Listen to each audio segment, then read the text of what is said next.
Hello student. तो कैसे हैं आप लोग। स्वागत है आप सबका वीएम साइंस एकेडमी का यूट्यूब चैनल पर। और आज के क्लास में हम लोग पढ़ने वाले हैं क्लास 11th फिजिक्स का यूनिट नंबर 2 या लेसन नंबर 2, जिसमें चल रहा था यूनिट एंड डायमेंशन और उसका मेजरमेंट।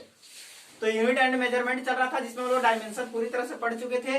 यदि आप लोग डायमेंशन का क्लास नहीं किए होंगे तो पीछे वाला वीडियो जाकर के देख लेंगे और उसके बाद एक क्लास में आएंगे तो मजा आने वाला है। क्लास स्टार्ट करने से पहले माई सेल्फ मुन्ना कुमार और ये आपका छोटा सा YouTube channel VM science academy. तो चैनल को लाइक, सब्सक्राइब और शेयर जरूर करें। आज के क्लास में हम लोग पढ़ने वाले हैं होमोजेनिटी, मतलब principle of homogeneity of a dimensions. किसी भी इक्वेशन का होमोजेनिटी चेक करने वाले कि इक्वेशंस का होमोजेनिटी क्या होता है। होमोजेनिटी कहने का मतलब एक रूपता। जैसे कोई इक्वेशन दिया हुआ है, कोई इक्वेशन सपोज कीजिए दिया हुआ है कि a equal to B plus C plus D T, इस तरह का। तो होमोजेनिटी कहने का मतलब होता है कि इक्वेशन का जितने भी टर्म्स हैं, 1 2 3 4, वो या प्लस में हो या माइनस में हो, प्रत्येक टर्म्स। हाँ, ऐसे कहेंगे तो ये पूरा मिलाकर एक टर्म्स हुआ, ये नहीं कि अभी अलग अलग है, नहीं, ये एक टर्म्स हुआ। तो जितने भी टर्म्स हैं सबका डायमेंशन सेम होना चाहिए, ये होमोजेनिटी होता है। होमोजेनिटी का मतलब कि एक इक्वेशंस के अंदर जितने भी टर्म्स हैं सबका डायमेंशन सेम होता है, इक्वल होता है। In each terms of any equations which dimension are similar या equal to, then that is called homogeneity equations. तो हम कह सकते हैं वो होमोजेनिटी इक्वेशंस है। कोई भी इक्वेशन उसका ईच टर्म्स का जो डायमेंशन हो, प्रत्येक टर्म्स का डायमेंशन सेम होना चाहिए। जो इसका डायमेंशन वही इसका डायमेंशन, वही इसका डायमेंशन, वही इसका डायमेंशन, सबका डायमेंशन एक बराबर होना चाहिए। तो क्या होता है, होमोजेनिटी होता है। तो टॉपिक लगा देंगे, प्रिंसिपल ऑफ होमोजेनिटी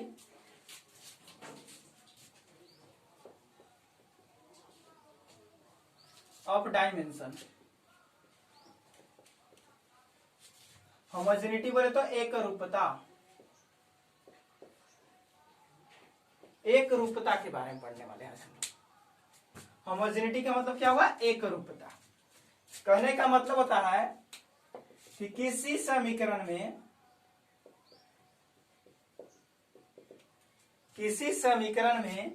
प्रत्येक पद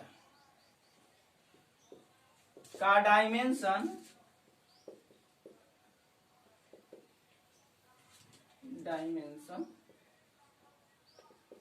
एक समान होता है। होमोजेनिटी का मतलब प्रत्येक इक्वेशन में, किसी भी इक्वेशन में प्रत्येक पद का जो डायमेंशन है वो एकदम इक्वल होना चाहिए, एक बराबर होना चाहिए डायमेंशन। तो होमोजेनिटी कहलाता है। एक रूपता कहने का मतलब ही है, एक रूपता के मतलब क्या हुआ कि प्रत्येक पद का डायमेंशन क्या होना चाहिए, एक बराबर। जैसे एक इक्वेशंस दिया हुआ होगा, हम एक एग्जांपल की बात करें। जैसे एक इक्वेशंस है आपके पास कि x equal to 80 plus BT का स्क्वायर, यही है। जहां x क्या है आपका डिस्प्लेसमेंट और t क्या है आपका टाइम। अब होमोजेनिटी इक्वेशंस कहने का मतलब होता है, अगर इसका होमोजेनिटी है ये मतलब कि जो इसका डायमेंशन होगा, यानी कि dimension of x equal to dimension of 80 equal to dimension of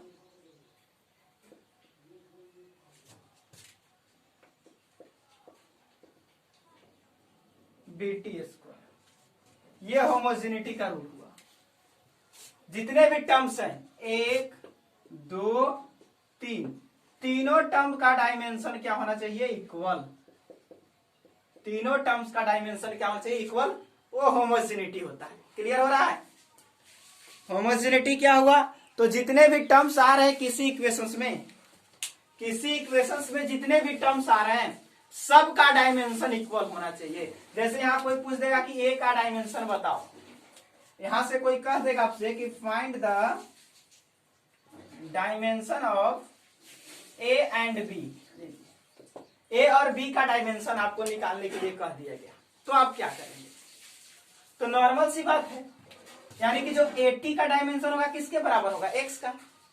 since dimension of x tends to dimension of 80, यही हो रहा है।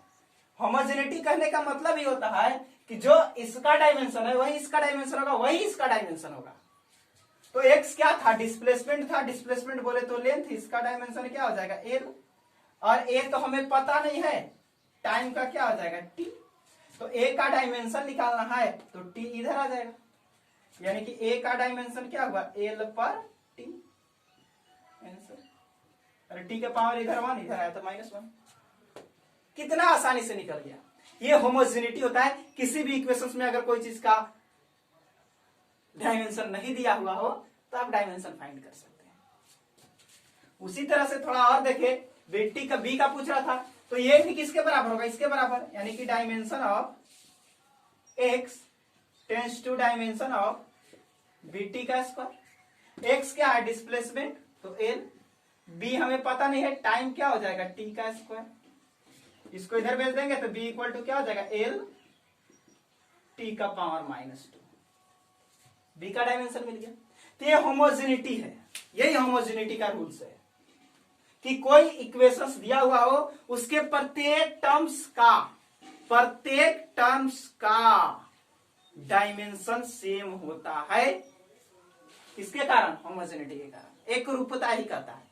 अगर कोई इक्वेशंस दिया हुआ है, कह रहा है कि ये इक्वेशन होमोजेनियस है, होमोजेनिटी है, और ऐसे भी अगर जो इक्वेशंस होमोजेनिटी में नहीं है वो इक्वेशन गलत हो जाता है। प्रत्येक इक्वेशन का ईच टर्म का डायमेंशन क्या होना चाहिए? इक्वल होना चाहिए, तो इक्वेशन सही होता है, अन्यथा गलत हो जाता है। अभी चेक करेंगे, पहले इसको नोट करें। सबसे पहले इसे नोट करें, तब तक हम, ये था आपका डायमेंशन होमोजेनिटी। तो होमोजेनिटी में देखें कि होमोजेनिटी क्या मतलब? एक रूपता। एक रूपता कहने का मतलब क्या हुआ? एक जैसे रूप वाला, यानी कि सबका डायमेंशन एक। अगर कोई इक्वेशंस इसमें 1 2 3 पद हैं तो तीनों पदों का डायमेंशन एक बराबर होना चाहिए, और उस बराबर करके आप किसी का डायमेंशन आसानी से फाइंड कर सकते हैं। किसी का, अब देखिए तो x का डायमेंशन क्या था? l। अब यहाँ पे a का डायमेंशन क्या आ गया? l पर t। तो यहाँ पे अगर डायमेंशन हम इसका लिखे l पर t, और टाइम क्या हो गया? t। देखिए t से t कट गया, l। b का डायमेंशन क्या आ गया? l पर t स्क्वायर, और टी स्क्वायर का डायमेंशन टाइम है तो टी स्क्वायर, ये से ही कट गया l। तो देखिए सबका डायमेंशन क्या हो गया? सेम हो गया। तो कोई भी इक्वेशन हो, कोई भी फिजिक्स का इक्वेशन है या कहीं का भी कोई भी इक्वेशन हो, वो होमोजेनिटी का फॉलो जरूर करता है। अगर होमोजेनिटी का फॉलो कोई इक्वेशन नहीं कर रहा है, सपोज समझ लीजिए कोई इक्वेशन क्या हो गया? गलत है कि नहीं? तो आइए चेक करते हैं। बहुत सारा इक्वेशन से हम लोग क्या करते हैं? इस तरह से फाइंड करते हैं, बहुत सारा क्वेश्चन कर लेते हैं, क्योंकि एग्जाम्स में हो सकता है कि एक क्वेश्चन आपको ऐसे दे करके पूछ दे, जैसे अभी हम यहाँ से ए और बी का डायमेंशन पूछ दिए थे, है ना। तो आइए बुक का बहुत सारा क्वेश्चन हम लोग कर लेते हैं। होमोजेनिटी पर कुछ क्वेश्चन देख लेते हैं, उसके बाद हम लोग चेक करेंगे कि कौन सा इक्वेशन सही है, कौन सा इक्वेशन गलत है। तो आपका क्वेश्चन है कि find the dimension of following equation. Following equation में डायमेंशन निकालना है, किसका किसका वो दिया हुआ रहेगा। चलिए आइए जैसे देखते हैं, कुछ क्वेश्चंस हम आप लोग के लिए कलेक्ट करके लाए हैं।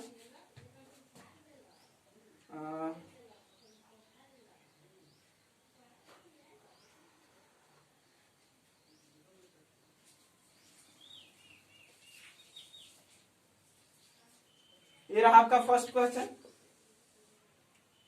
ए B C in x equal to 80 plus BT का square plus C by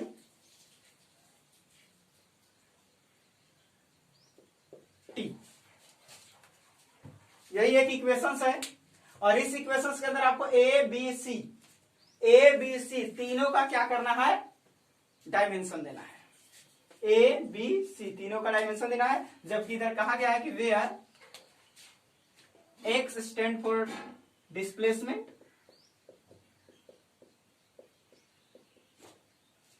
T stand for time.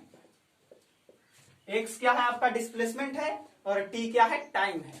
और अब बताना है कि ए बी सी ये तीनों का डायमेंशन क्या होगा, ये तीनों का डायमेंशन क्या होगा।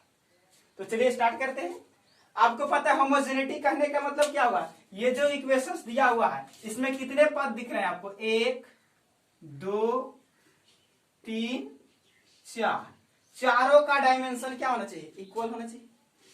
किसी भी इक्वेशंस में जितने भी आपके टर्म्स हैं सारे टर्म्स का डायमेंशन क्या होता है, इक्वल होता है। तो स्टार्ट करते हैं कि डायमेंशन ऑफ, सबसे पहले एक नंबर में कहें तो हम लिख सकते हैं कि dimension of X tends to dimension of 80, और जो x का डायमेंशन होगा वही 80 का डायमेंशन होना चाहिए, कंफर्म। तो x क्या है, डिस्प्लेसमेंट l, a पता नहीं है, t टाइम का t, तो t इधर आएगा, t आपका इधर आ गया पावर 1, इधर आएगा तो -1, यानी कि a का डायमेंशन क्या हो गया, l पर t। एक तो आपका कंप्लीट। सेकेंड b निकाला है, तो b कहा यहां पे है, इसका भी डायमेंशन इसके इक्वल होगा, यानी कि dimension of x tends to dimension of bt का स्क्वायर। तो x का डायमेंशन क्या हो जाएगा, l, और b हमको पता नहीं है, t का डायमेंशन क्या हो जाएगा, टाइम है, तो t का स्क्वायर, यहाँ स्क्वायर इधर आएगा तो पावर -2, अरे पावर +2 इधर आएगा तो पावर -2, तो b हो गया l t के पावर -2। आंसर कितना आसानी से निकल रहा है, देख रहे हैं ना। थर्ड नंबर सी का निकालना, तो इसका भी डायमेंशन इसका इक्वल होगा। थर्ड नंबर बात करें तो dimension of x tends to dimension of c/t। अब x क्या हुआ, ये नहीं केवल c का कर देंगे, ये पूरे टर्म्स का डायमेंशन बराबर होगा, यही मिस्टेक होता है, डायरेक्ट c का कर दीजिएगा, लेंथ आ जाएगा, गलत हो जाएगा। x क्या था, डिस्प्लेसमेंट है, तो l, c पता नहीं, नीचे t टाइम, इधर से इधर आएगा, भागा में इधर आया था गुना में, तो c इक्वल टू क्या हो गया, lt। इसे आप m0 lt के पावर -1 लिख सकते हैं, इसे आप m0 lt के पावर -2 भी लिख सकते हैं। लिखने का तरीका है ना, लेकिन आज के क्लास में तरीका पिछले क्लास में हम सिखा चुके हैं। इसे आप m0 lt लिख सकते हैं, क्योंकि कोई भी डायमेंशन mlt के फॉर्म में लिखा जाता है। तो इस तरह से कोई भी इक्वेशन में होमोजेनिटी का रूल लगा करके आप किसी भी कांस्टेंट टर्म्स का डायमेंशन दे सकते हैं, है कि नहीं। जल्दी से नोट करेंगे, और सारा क्वेश्चन लेकर आए हैं, बहुत सारा क्वेश्चन लेकर आए हैं।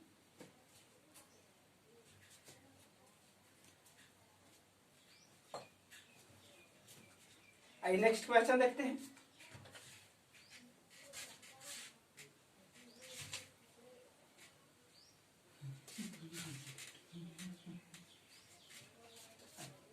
सेकेंड नंबर आपका क्वेश्चन है,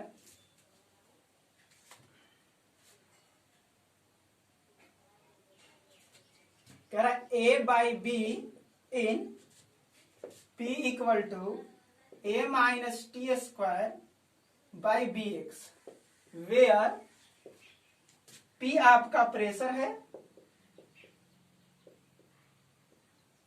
t आपका टाइम है, और x आपका डिस्प्लेसमेंट है। यही है। अब यहां से क्या करना है आपको, a और b नहीं, a/b निकालना है, a/b। तो सबसे पहले a का निकाल लेंगे, उसके बाद क्या निकालेंगे, b का, फिर डिवाइड कर देंगे। क्लियर। आइए देखते हैं। तो सबसे पहले जितना भी ये इक्वेशन है इसमें तो कितने टर्म से पहले देख लेंगे, एक टर्म सी हुआ और एक पूरा टर्म सी हुआ, और इस पूरे टर्म्स के अंदर भी दो टर्म्स, एक ये और एक ये, प्लस माइनस जहां लग गया वो अलग टर्म्स हो गया। तो एक टर्म्स ये हुआ, और इसको ऐसे लिख सकते हैं p minus a minus T का whole square by B X equal to 0। तो एक टर्म सी हुआ, दूसरा टर्म सी हुआ, पहला दूसरा। अब दूसरा के अंदर भी दो, एक दो, दूसरा के अंदर भी दो टर्म्स। अब इसका जो डायमेंशन होगा इसके डायमेंशन के बराबर होगा, और जो पूरे का डायमेंशन होगा इस डायमेंशन के बराबर होगा कि नहीं होगा?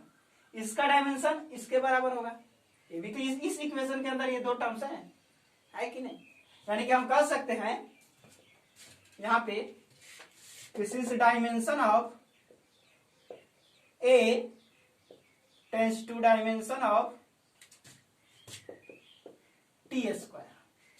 तो ए इक्वल टू क्या हो जाएगा? टी टाइम, तो टाइम का स्क्वायर। ए का तो डायमेंशन मिल गया, ए का डायमेंशन मिल गया। अब बी का डायमेंशन देखना है, तो बी का डायमेंशन बी यहां है, यानी कि पूरे टर्म्स हो गए कि, यानी कि अगेन यदि हम चले तो लिखना होगा dimension of P equal to dimension of A minus T square by B X. यहां से बी एक्स मिलेगा। अब देखें तो पी क्या है? प्रेशर। और प्रेशर क्या होता है? Force by area.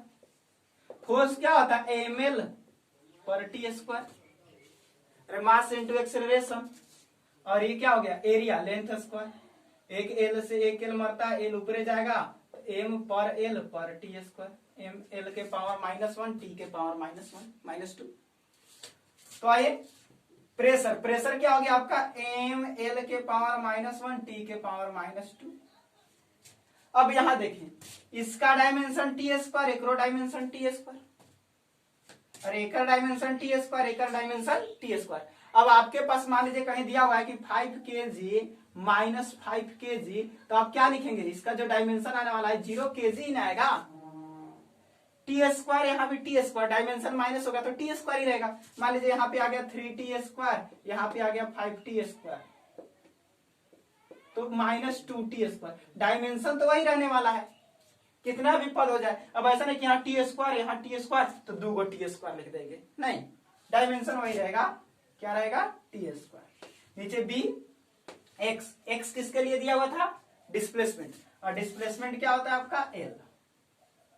आइए अब देख लीजिए, यहां से हमको बी का निकालना है, तो बी को इधर लेके ये सब कोने भेज देंगे, यानी बी इक्वल टू हो जाएगा टी स्क्वायर अपॉन ये वाला एल, और ये हो जाएगा आपका एम एल -1 टी के पावर -2। अब इसको देखिए तो कंप्लीट कर लीजिए, यानी कि आपका टी स्क्वायर ऊपर चला जाएगा, पहले तो एम ऊपर जाएगा तो एम का पावर -1, एल ऊपर जाएगा तो एल से एल तो मर गया, एल से एल प्लस माइनस मर गया, टी स्क्वायर ऊपर जाएगा तो 2 और 2 4, टी के पावर कितना हो गया? 4। क्लियर? अरे नॉर्मल सी बात है, एल से एल तो खत्म, एल से एल की कहानी क्या हो गया? खत्म। बचा आपका टी -2, ऊपर जाएगा तो +2 4, और एम गया तो -1। अब आपको निकालना था ए बाई बी, आपको डायमेंशन क्या निकालना था? ए बाई बी। तो ए कितना आया है? टी स्क्वायर, और बी कितना गया? एम का पावर -1 टी का पावर 4। ये 2 से 2 कट जाएगा 2 बार में, दोनों ऊपर जाएगा, तो ए बाई बी क्या हो जाएगा? एम प्लस हो जाएगा 1 और टी का हो जाएगा -2, यानी कि हम इसको ऐसे लिख सकते हैं एम एल नॉट टी के पावर -2। ये आपका हो गया करेक्ट आंसर। तो ए बाई बी भी निकल गया। तो कोई भी डायमेंशन निकल जाएगा तब जब एक इक्वेशन दिया हुआ रहेगा तब। देख रहे हैं ना, किसी भी टर्म्स का डायमेंशन आप फाइंड कर सकते हैं। किस रूल के द्वारा? तो होमोजेनिटी रूल के द्वारा, क्योंकि प्रत्येक इक्वेशन होमोजेनिटी रूल का पालन करता ही करता है। नोट करेंगे जल्दी से।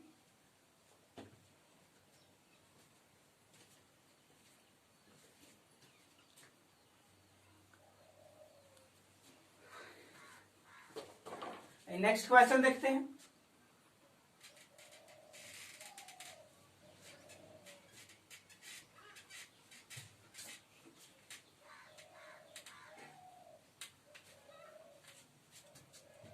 चलिए नेक्स्ट क्वेश्चन लगाते हैं।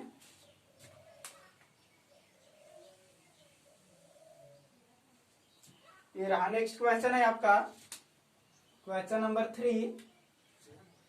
Alpha N A equal to A not E के power minus alpha T square, यही है। और वेयर दिया हुआ है आपका कि पी का डायमेंशन लेस है, पी डायमेंशन लेस है, कोई डायमेंशन नहीं है। पी नॉट भी आपका डायमेंशन नहीं है इसका। और टी क्या है, टाइम दिया हुआ है। सॉरी, ए का पता नहीं है, ए नॉट पता नहीं है, ए और ए नॉट ना। और टी क्या है आपका, टाइम है, बस यही दिया हुआ है। ए का कोई डायमेंशन नहीं है, ए नॉट का कोई डायमेंशन नहीं है, टी क्या है आपका, टाइम है, और अल्फा का डायमेंशन आपको निकाल करके देना है। अब यहां देखेंगे तो एक टर्म्स आपको ये नजर आ रहा है और दूसरा ये पूरा टर्म्स है। अब ए पता ही नहीं है कि ए का डायमेंशन क्या होने वाला है, ए का कोई डायमेंशन नहीं, इसके बराबर इसका करते लेकिन ए का डायमेंशन ही नहीं है। तब क्या करोगे, फंस गए। अब सर ये कैसा क्वेश्चन लगा दिया, कुछ पता ही नहीं चल रहा, इसमें क्या करें। तो देखिए, तो अल्फा का निकाला, अल्फा कहाँ है, पावर में है। अल्फा कहाँ है, पावर में। तो पहले पावर देखे, तो कभी पावर देखे तो पावर का डायमेंशन होता है, कभी ऐसा देखे क्या कि 10 के पावर 2 kg पावर का यूनिट या डायमेंशन होता है। कहीं देखे है क्या, 5 के पावर 3 मीटर, 4 के पावर 2 लीटर, 8 के पावर 5 किलोमीटर, ऐसा कभी हो सकता है नहीं। पावर जो भी होता है बाबू वो डायमेंशन लेस होता है, किसी भी पावर का कोई भी डायमेंशन नहीं होता है, पावर हमेशा डायमेंशन लेस होता है। यानी कि हम कह सकते हैं कि जो पावर आपका अल्फा टी स्क्वायर है ये क्या होने वाला है, डायमेंशन लेस है, ये डायमेंशन लेस क्वांटिटी है। कोई भी पावर का कोई डायमेंशन नहीं होता है तो डायमेंशन लेस है, डायमेंशन लेस है, इसका मतलब M naught L naught T not है कि नहीं। और यहां से अल्फा टी क्या हो जाएगा, टी के पावर स्क्वायर, अरे टी टाइम, टाइम का डायमेंशन टी स्क्वायर का square equal to M naught L naught T naught. तो हमें अल्फा निकाला था तो टी स्क्वायर को उधर भेज दीजिए, तो M naught L naught T के पावर -2 ये लीजिए, अल्फा का डायमेंशन मिल गया। क्या बात है सर, कितना आसान था, कितना आसान था, देखे ना कितना आसानी से मिल गया। क्लियर है, पावर डायमेंशन लेस होता है, पावर डायमेंशन लेस होता है, तो इसके बराबर डायमेंशन लेस कर दिए। डायमेंशन लेस यानी कि M naught L naught T not, पिछला वीडियो देख लीजिए जाकर, पता चलेगा डायमेंशन लेस क्या होता है ना। आइए नेक्स्ट क्वेश्चन,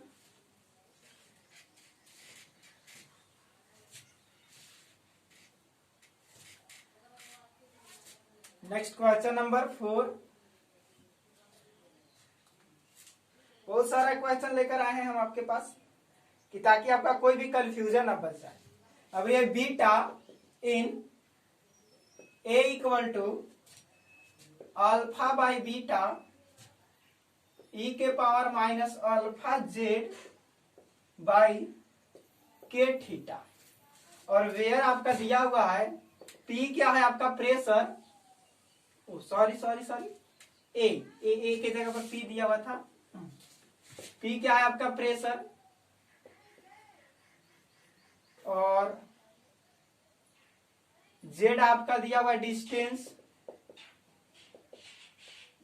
थीटा आपका है टेम्परेचर, और के आपका है बोल्ट्जमैन कांस्टेंट।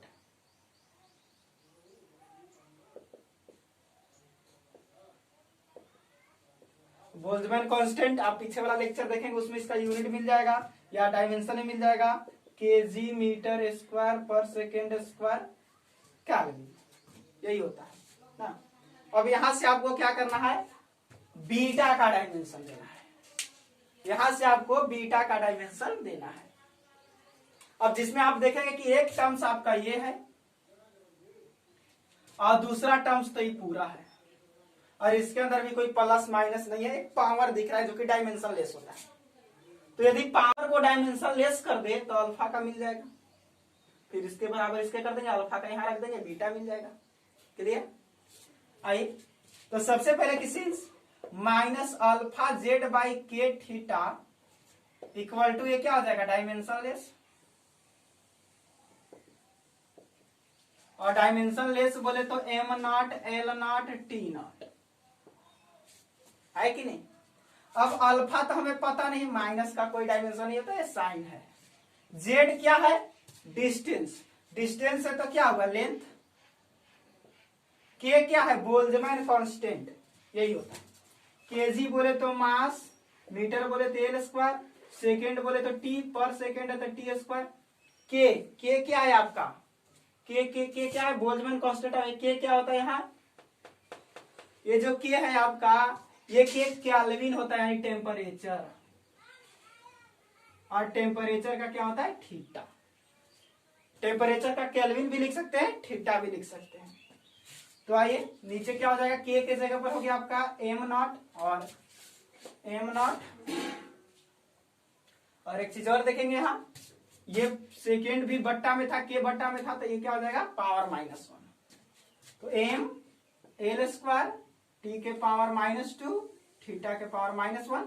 ये के का हो गया सिर्फ, ये सिर्फ किसका हुआ, के का, और इनटू में ये थीटा इक्वल टू क्या हो जाएगा, M naught L naught T not. यहां से देखें तो थीटा से थीटा मर गया, और एक एल से आपका एक एल मर गया, तो अल्फा इक्वल टू क्या मिलने वाला, एम जाएगा यहाँ, एक ठो एल जाएगा, टी -2 जाएगा, अल्फा का डायमेंशन मिल गया।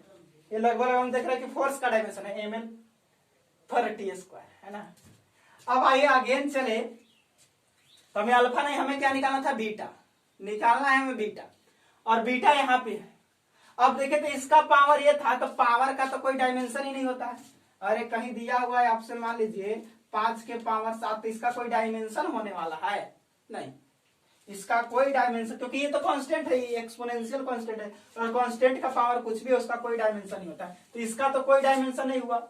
यानी कि पी क्या हुआ, प्रेशर, यानी हम कह सकते हैं कि dimension of P tends to dimension of alpha बटा बीटा, पूरा ही लिख देते हैं, e के पावर -अल्फा जेड बटा के थीटा, है कि नहीं। अब देखिए P क्या है, प्रेशर। अब प्रेशर क्या होता है, फोर्स बाई एरिया। अब फोर्स क्या होता है आपका, M L per T square, और एरिया क्या होता है, एल स्क्वायर, एल से एल मरेगा, एम एल के पावर -1 टी के पावर -2। तो प्रेशर क्या हो गया, एम एल के पावर -1 टी के पावर -2। अब ये तो पूरा कांस्टेंट, इधर का कोई डायमेंशन नहीं। अल्फा का डायमेंशन आपके पास आ चुका है, एम एल टी के पावर -2, और बट्टा में क्या हो जाएगा, बीटा, है कि नहीं। अब देखे तो यहाँ बीटा का डायमेंशन निकालना, तो ये बट्टा में आ जाएगा, तो बीटा का डायमेंशन क्या हो जाएगा, एम एल टी के पावर -2 बट्टा में एम एल के पावर -1 टी के पावर -2। यहां से ये मारा, ये मारा, ये मारा, ये मारा, एल ऊपर जाएगा तो 1/2, यानी बीटा इक्वल टू क्या हो जाएगा, एल स्क्वायर। लिखेंगे कैसे, एम नॉट एल के पावर 2 टी नॉट। ये क्या हो गया आपका आंसर। तो किसी भी इक्वेशंस में आप डायमेंशन निकाल सकते हैं बिल्कुल आसानी से, देख रहे हैं ना। बस आपको इतना पता होना चाहिए कि जो दिया हुआ है उसका डायमेंशन क्या होता है, यानी कि आपको याद रखना है क्या, तो फंडामेंटल डायमेंशन यानी फंडामेंटल यूनिट है, उससे कुछ डेराइव किए थे, वो सारा चीज, जैसे ये सबका यूनिट डेराइव किया, पीछे वाला लेक्चर देख लेंगे, लगभग 25 डायमेंशन डेराइव किए हैं, जो कि पूरे बुक के लिए काफी है, आपके फिजिक्स के लिए काफी है ना। जल्दी से नोट करेंगे।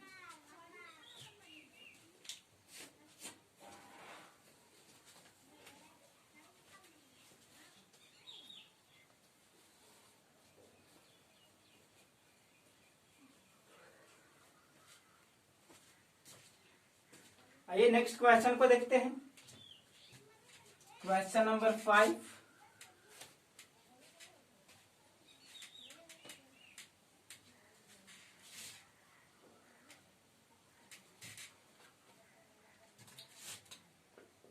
यदि 5 की बात करें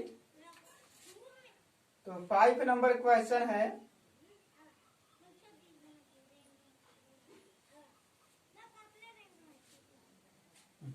y equal to A sine omega T minus K X. ये, और y दिया हुआ है डिस्प्लेसमेंट, y आपका डिस्प्लेसमेंट है, t आपका टाइम है, और x आपका डिस्टेंस है। बस यही कंडीशन दिया है। अब आपके पास देखिए तो ध्यान में नजर से दौड़ाइए, नजर को इधर उधर फेरिए तो पता चलेगा कि एक टर्म्स ये है और दूसरा ये पूरा टर्म्स है, और दूसरा के अंदर एक ये है और एक ये है। इसके अंदर भी दो टर्म्स है जो कि साइन के अंदर में है। साइन क्या है? ट्रिग्नोमेट्री फंक्शन है, और ट्रिग्नोमेट्री फंक्शन के जो यहाँ आने वाला है वो हमेशा क्या था? थीटा। और ये क्या है? थीटा है, यानी कि W T omega T minus K X, ये क्या हो गया आपका? थीटा। ये क्या हो गया? थीटा। और थीटा क्या होता है? डायमेंशन लेस होता है। ये क्या होता है? Dimension less. ये क्या है आपका?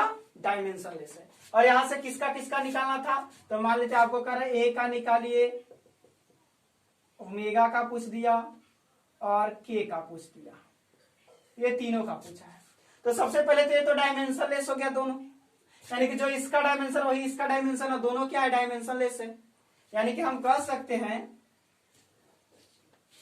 कि जो आपका ओमेगा टी है ये क्या है? M naught L naught T not, ये डायमेंशन लेस है। ये भी डायमेंशन लेस, ये भी डायमेंशन लेस, दोनों तो डायमेंशन लेस है। और जो इसका होगा वही इसका होने वाला है। यानी कि यहां से अगर देखें तो ओमेगा ये क्या हो जाएगा? टी, और इधर M naught L naught T not, यानी ओमेगा इक्वल टू टी, उधर जाएगा तो टी का पावर -1, एक ओमेगा तो फाइनल हो गया। फिर यहां से जो कि एक्स है ये भी क्या होगा? M naught L naught T not के इक्वल, डायमेंशन लेस। थीटा के जगह पर थीटा का कोई डायमेंशन होता है? थीटा का यूनिट होता है रेडियन और स्टेरेडियन, सॉलिड एंगल और नॉर्मल साइन एंगल। तो यहां से के हमको पता नहीं है, के तो कांस्टेंट है। एक्स क्या है? एक्स डिस्टेंस है, तो यहां से डिस्टेंस है तो लेंथ हो जाएगा, और M naught L naught T naught, तो के इक्वल टू क्या हो जाएगा? एल उधर चल जाएगा, एल नॉट और एल का पावर -1, एक ये हो गया। अब हमें क्या चाहिए था? ए भी चाहिए, हमें ए चाहिए। आइए ए भी निकाल लेते हैं। अब क्या होगा कि जो डायमेंशन ऑफ वाई होगा वो बताइए तो किसको इक्वल होगा? पूरा ए sine omega T minus K x के इक्वल होगा। अब यहां देखेंगे तो ये तो इस तो डायमेंशन लेस हो गया, इसका कोई डायमेंशन नहीं है, ये डायमेंशन लेस हो गया। यानी कि वाई ए, वाई क्या था? डिस्प्लेसमेंट, तो एल ए लीजिए, ए इक्वल टू क्या हो गया? एम नॉट एल और टी नॉट आंसर। तो किसी भी टर्म्स का आप डायमेंशन निकाल सकते हैं सिर्फ और सिर्फ होमोजेनिटी रूल्स के द्वारा। तो ये था होमोजेनिटी जो हम आपके सामने लेकर आए। और क्वेश्चंस देखते हैं, शायद होना चाहिए। चलिए अब क्वेश्चन ही है, अब चेक करना है। क्वेश्चन समाप्त। अब चेक करते हैं हम लोग कि कोई अगर इक्वेशन, जैसे ये तो होमोजेनिटी रूल लगाकर किसी इक्वेशन के अंदर किसी भी टर्म्स का डायमेंशन निकालिए। होमोजेनिटी का रूल लगा करके किसी भी इक्वेशंस के अंदर कोई भी टर्म्स का डायमेंशन हम लोग फाइंड कर लिए। अब सपोज कि कोई एक इक्वेशंस दिया हुआ है और आपको चेक करके बताना है कि इक्वेशन सही है कि गलत है। इक्वेशन सही है कि गलत है बाय होमोजेनिटी द्वारा। इसके द्वारा आप इक्वेशंस को चेक भी कर सकते हैं, लेकिन हाँ चेक करेंगे कैसे? तो सिर्फ और सिर्फ ऊपर वाला, सिर्फ और सिर्फ डायमेंशनली हम चेक कर सकते हैं, फंडामेंटल रूप से चेक कर सकते हैं, पूरी तरह से चेक नहीं कर सकते। जैसे कहने का मतलब सपोज कीजिए कि आप किसी भी इंस्टीट्यूट का असिस्टेंट है, आपके ऊपर कोई प्रोफेसर है, आप किसी प्रोफेसर के अंदर काम करते हैं और प्रोफेसर एकदम माने जाने एकदम खड़ूस है, मतलब पूरा स्ट्रिक्ट प्रोफेसर है, और आप एकदम समझिए तो एकदम लोअर क्लास का, मतलब प्रोफेसर साहब कोई क्वेश्चन बनाए, पूरी तरह से कोई इक्वेशंस बनाए और आपसे कह दिए कि चलो मान लीजिए आपका नाम मोहन है, वही पुराना वाला मोहन ना, आपका नाम मोहन है, आपका दे मोहन थोड़ा इसको चेक कर लो तो कि देखो लो नंबरिंग, मान लीजिए 100 इक्वेशंस बनाए तो कहेंगे देख लो कि 100 इक्वेशंस मतलब सॉल्व है कि नंबरिंग सही है कि नहीं, ये सब चेक करने के लिए आप लोग कह दीजिए। तो आप सिर्फ चेक क्या कर सकते हैं? नंबर सही दिया हुआ है कि नहीं, स्पेलिंग XYZ अल्फाबेट सही लिखा हुआ है कि नहीं। आप ये नहीं कह सकते हैं कि सर ये इक्वेशन गलत है, क्योंकि वो आपके जो प्रोफेसर साहब हैं खड़ूस, आप उतना नहीं कर सकते कि इक्वेशंस आपका गलत है, आप सिर्फ नंबरिंग चेक कर सकते हैं बस, उससे ज्यादा आप कुछ चेक नहीं कर सकते। मतलब ऊपर ऊपर आपको चेक करके वेरीफाई कर देना है, वैसे चेक किया जाता है होमोजेनिटी के द्वारा कोई इक्वेशंस को।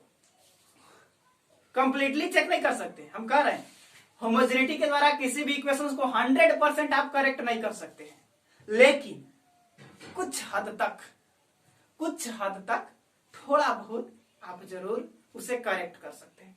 आइए देखते हैं, तो टॉपिक लगा दीजिए correction of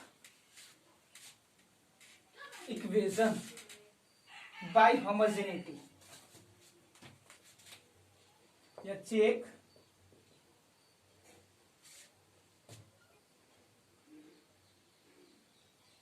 any equation by homogeneity. हमें चेक करना है एनी इक्वेशंस को किसके द्वारा, होमोजेनिटी के द्वारा। तो देखिए होमोजेनिटी कहता है कि कोई भी इक्वेशंस हो उसका अंदर प्रत्येक टर्म्स का जो डायमेंशन इक्वल होना चाहिए। यानी होमोजेनिटी का कहने का मतलब बना है कि any equation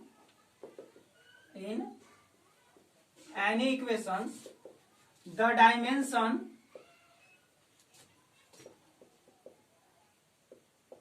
of each term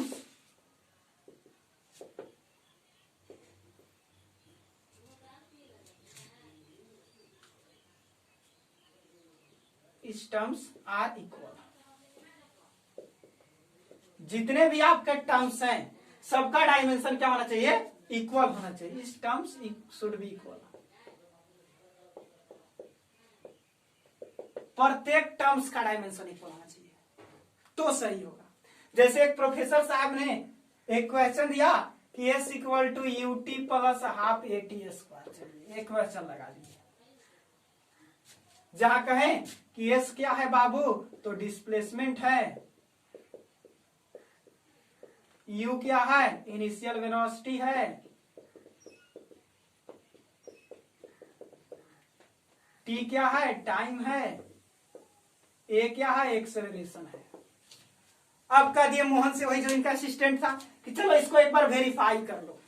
तो ये क्या करेगा, ऊपर ऊपर वेरीफाई करेगा, इसको होमोजेनिटी पता है, ये सब होमोजेनिटी, इसका डायमेंशन, इसका डायमेंशन, इसका डायमेंशन, तीनों का डायमेंशन चेक कर लेगा कि बराबर आ रहा है कि नहीं। बराबर आ गया तो कह देगा कि हाँ सर ठीक है। क्या कह देगा, ठीक है। कैसे, आइए देखते हैं।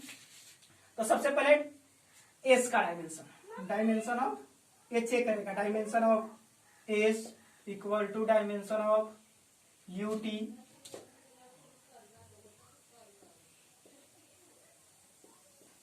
Equal to dimension of AT square. ये तीनों का डायमेंशन क्या करेगा, चेक करेगा। आइए हाफ भी लगा सकते हैं। तो एस डिस्प्लेसमेंट, डायमेंशन क्या हो गया L, ut सबका मतलब एक दूसरे पर डिपेंड होने से एक बराबर होना चाहिए। डायमेंशन ऑफ ut, u क्या है, इनिशियल वेलोसिटी, तो वेलोसिटी क्या हो गया L पर t, और इनटू में AT, t से t मर गया, तो ये भी क्या मिला आपको, L मिला कि नहीं मिला, तो ये भी क्या मिला हमें, L ही मिला। नेक्स्ट AT, ये क्या एक्सेलरेशन, L पर t स्क्वायर इनटू में AT, और L पर t स्क्वायर इनटू में t स्क्वायर, ये से मर गया, तो यहाँ भी क्या मिला L, तीनों बराबर का है। सर सही है, ये पास कर दिया सर, सही है। मोहन जो था असिस्टेंट, तीनों का डायमेंशन देखा, L आ गया, तो क्या कर दिया, पास हो गया, सही है। अब प्रोफेसर साहब अगर यहाँ पे 2 लिख देते कि s equal to ut plus 2AT square, तब वो जो ये मोहन है कहता सर सही है, तब वो मोहन क्या कहता, सही है, क्योंकि 2 रहे यहाँ 100 कर दे, किसी भी कांस्टेंट का कोई डायमेंशन नहीं है, 2 रहे कि 3 रहे कि 4 रहे कि 5 रहे, कितना भी रहे, मोहन को तो पता नहीं है, वो तो सिर्फ डायमेंशनली फंडामेंटल लगा करके होमोजेनिटी का रूल लगाकर चेक कर रहा है, तो बिल्कुल सही आ गया। ये भी तो उतना ही आने वाला है, क्योंकि ये कांस्टेंट टर्म्स डायमेंशन पर डिपेंड नहीं करता है। तो ये तरीका था, होमोजेनिटी से करेक्ट होगा चेक होगा, लेकिन सिर्फ और सिर्फ ऊपर ऊपर, पूरे गहराई तक आप इसे चेक नहीं कर सकते। यहाँ कितना भी लग जाएगा तब मोहन कहेगा कि सर इक्वेशन आपका सही है कि नहीं। तो इस तरह से आप डायमेंशन चेक कर रहे, होमोजेनिटी रूल लगा करके चेक भी कर सकते हैं, लेकिन इसमें 100% आप चेक नहीं कर सकते हैं, कुछ आप चेक कर सकते हैं, है कि नहीं। चलिए जल्दी से नोट करेंगे। एक और चेक करवाते हैं जो कि आपको एग्जाम में पूछा गया क्वेश्चन था।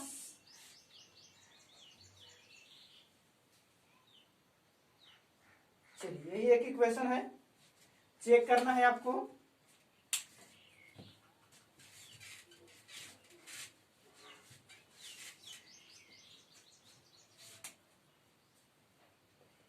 क्वेश्चन है आपके पास t equal to 2 pi under root L by G, जहां t क्या है टाइम है,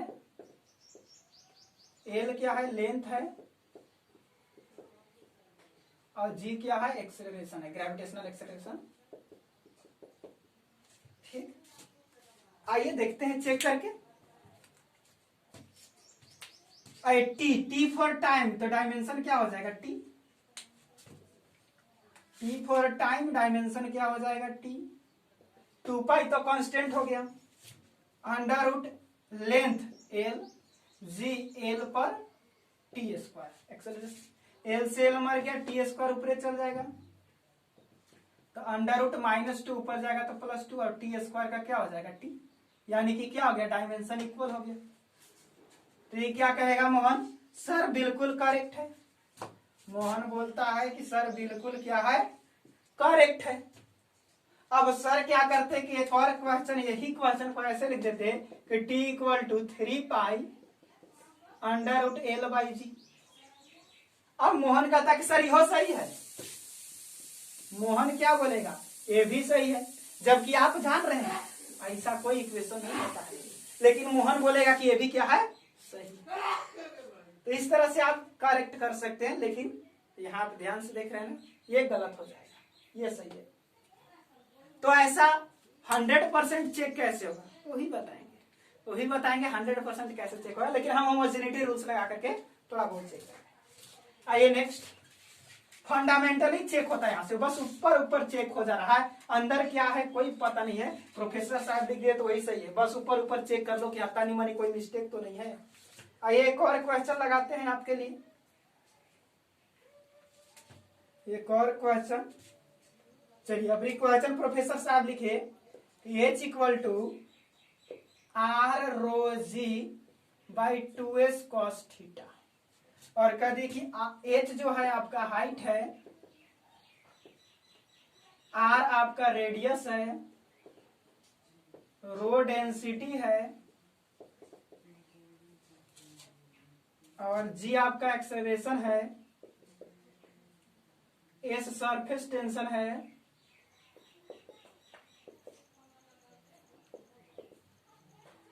और थीटा एंगल है। चलिए angle of contact surface tension में मिलेगा आपको। तो अब कह रहा है कि इसको चेक कर लीजिए। अब मोहन लग गया, इसमें मोहन काम पर लग गया। H हाइट तो लेंथ, चलिए R रेडियस तो लेंथ, रो डेंसिटी, डेंसिटी क्या होता है मास बाई वॉल्यूम यानी m बाई एल क्यू, है कि नहीं। तो इनटू में क्या हो जाएगा आपका m by L Q, g acceleration L per T square, नीचे 2 तो कांस्टेंट है, S surface tension force by per unit length, force क्या होता है M L per T square, length क्या हो गया एम, अरे एल, एल से एल मर गया, एम पर टी स्क्वायर हुआ कि नहीं। तो सरफेस टेंशन क्या हो गया एम पर टी स्क्वायर, और कॉस थीटा था आपका कांस्टेंट है, थीटा का कोई यूनिट बाबू नहीं होता है, डायमेंशन लेस है, कोई डायमेंशन, थीटा का यूनिट होता है रेडियस, लेकिन डायमेंशन नहीं होता है। ठीक, अब आइए ध्यान से देखेंगे, तो m से तो m मर गया, l, t से t मर गया, एक एल से एक एल मर गया, एक एल से एक और एल मर गया, एक वो एल नीचे बचा, यानी एल इक्वल टू यहाँ बच रहा है 1/l, यानी कि एल इक्वल टू हम कर सकते हैं एल का पावर -1। अब मोहन चिल्लाया सर ये गलत है। चलो मोहन के लगा कि ये को हम सर का इक्वेशन गलत कर दिए, क्योंकि डायमेंशन दोनों का अलग अलग आ गया, एगो एल आ रहा है, एगो पर एल आ रहा है, तो यानी सर ये गलत है। तो प्रोफेसर साहब कहें कि चलो तब इसको सही कर दो, अब इसको गलत है तो तुम सही कर दो। अब प्रोफेसर साहब चल गए, हम नहीं करेगा तो वो इतना खड़ूस है कि 2-4 झाप बज हो जाएगा कि इतना दिन से हमारे साथ रह रहा है, एगो डायमेंशन सही नहीं कर सकते हो, एगो इक्वेशन सही नहीं कर सकते हो। तब मोहन सोचने लगा कि सही कैसे होगा, सही कैसे होगा। तो मोहन दिमाग लगाया कि अगर दोनों को बराबर कर दिया जाए तो सही हो जाएगा। ये बट्टा में इसको पलट दे, ये ऊपर रहता है, एक नीचे रहता था, काम हो जाता। यानी कि इसको ऊपर कर दे, इसको नीचे कर दे तो सही हो जाएगा। तो मोहन कर दिया कि sir h equal to 2s cos theta by r rho g होगा। प्रोफेसर साहब आए, देखे, बहुत अच्छा, वेरी गुड, एकदम सही है, और मोहन को असिस्टेंट से थोड़ा सा प्रमोशन हो गया। तो इस तरह से आपका बिल्कुल सही है, ये इक्वेशन सही है, ये इक्वेशन जो दिया हुआ था ये इक्वेशन क्या था, गलत इक्वेशन दिया था, ये इक्वेशन सही नहीं था। इसको पलटेंगे तो इक्वेशन क्या होगा, सही। तो इस तरह से होमोजेनिटी आपका समाप्त होता है, यानी होमोजेनिटी के द्वारा आप कोई इक्वेशंस को चेक कर सकते हैं सही है या गलत है, बस किस पर, फंडामेंटली तरीका से ऊपर ऊपर चेक कर सकते हैं डायमेंशन को देख करके। उसमें जो कांस्टेंट टर्म है उसको चेक आप नहीं कर सकते हैं, कांस्टेंट टर्म यहाँ 4 लगा देते सर तो भी कोई दिक्कत नहीं था, यहाँ 4 लगा देते सर तो भी मोहन बोलता कि सही है कि नहीं। तो होमोजेनिटी द्वारा उसको कांस्टेंट टर्म को चेक नहीं किया जा सकता है, लेकिन बाकी जितने भी आपका फिजिकल क्वांटिटी है उसको आप चेक कर सकते हैं, है कि नहीं। और नेक्स्ट क्लास में हम लेकर आने वाले आपको सिस्टम ऑफ डायमेंशन या सिस्टम ऑफ यूनिट, जो 4 तरह के होते हैं फंडामेंटल सिस्टम्स हैं। आपका MKS है, CGS है, FPS है और SI यूनिट है। तो सबको लेकर के आने वाले हैं और कन्वर्सेशन भी बताने वाले हैं। तो next class is the best class for you and all of you. तो मिलते हैं नेक्स्ट क्लास में।